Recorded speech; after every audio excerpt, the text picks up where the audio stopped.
Tarlac murder, is the state or is the president going to protect him?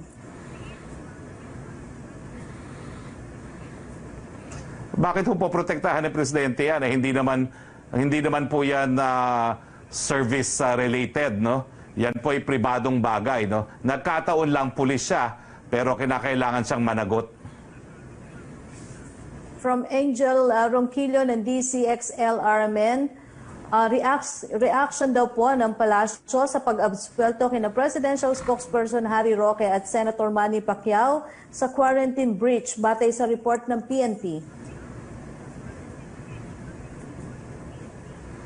No comment po. The report speaks for itself. Question from Melo Acuña for Secretary Harry Roque. What measures would the government implement to encourage more jobs effective January?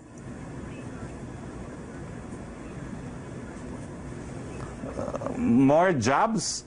Well, ang ating 2021 budget po, no, ay ang pinakamalaking stimulus package din po natin, no.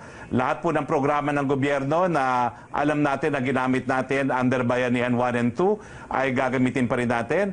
Nandyan yung mga programa ng DOLE gaya ng tupad, nandyan yung mga pautang ng Small Business Corporation, at nandyan din po yung mga pautang ng Department of Agriculture. At gagamitin din po natin yung pondo galing po sa mga government-owned and controlled corporations, gaya ng mga bangko, para mabigyan po ng kapital yung mga nais magkaroon ng sariling mga negosyo.